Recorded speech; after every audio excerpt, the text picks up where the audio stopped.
For one of these dummies, it's gonna be a bad day. So to start our experiments today, the first thing we have to do is to decide which head form we want to use. And in this lab, we have a series of options. Matt Kyriakis is part of a team studying traumatic brain injury. You can see that it's instrumented with 2 pressure sensors at the eyes, as well as one above the bridge of the nose, including pressure sensors going along the medial plane of the head, as well as on either side of the head. So this can give us some really meaningful data that's valuable for our helmet tests.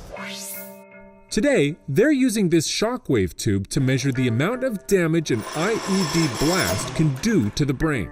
This is where we replicate explosions in the field and in military conflicts. What we do here is really our best attempt at trying to not only replicate injury conditions, but also learn things about how the shockwave progresses. About 10 years back, when our soldiers came back with brain injuries, it turned out that we didn't understand exactly whether they are being injured by blast or the helmet that we have is capable of protecting them. Dr. Namas Chandra is one of the leading experts in shockwave technology. The overarching goal is to help our soldiers, and our shock tube and our technology is geared towards doing that. The team is wiring up this dummy head. Each sensor is strategically placed, allowing them to see how well the helmet protects the brain from the blast. Okay, let's put the ACH helmet on our head form to see how the pressure measurements will be affected by having the helmet. We position the head form on a neck so that the head form is directly facing where the shockwave is being generated. So this would simulate a soldier or a civilian staring into the epicenter of the blast. Now that we're done with the test section, the last step will be to load our membranes. In order to determine how strong our blast wave is, we can use more or less of these Mylar membranes.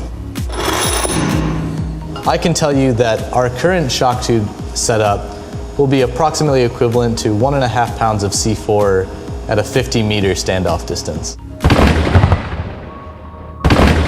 When there is an IED or any other explosions, what happens is there is a very fast way in which the explosion products are propagating. These shock waves travel at very high speeds. So shock waves penetrate the skin and the head and go through the brain. Our test will really dictate how much pressure the helmet is able to alleviate from the head form under blast loading conditions. So now we'll open up our gas line, which connects our compressed gas cylinders, and it'll allow our compressed helium to flow into our breech. And this filling of the breech with the compressed helium is actually what will generate our shock wave. Put simply, the shockwave is created by too much gas pressure in the tube, forcing it to puncture the membrane.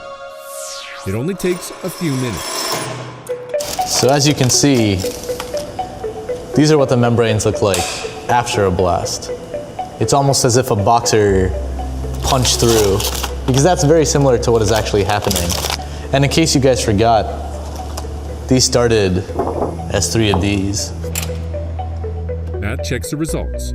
Some of the data from our head form, still surrounded by our incident pressures, we can see large spikes in the ears and in the cheeks, which means that there are some reflections, some greater pressure that's being loaded on the actual head form. This means the helmet didn't quite handle the pressure. Improvements need to be made. For the question of protection, we will try different helmets, different personal protective systems to see whether we can reduce the amount of pressures and loading on the head and come up with a better helmet or a better system. Today's test was just one of many. The team is constantly trying different helmets against different conditions, all in the quest to understand the impact blasts have on the brain. It's a big problem to tackle, but the end game could save lives, and that is worth all the hard work.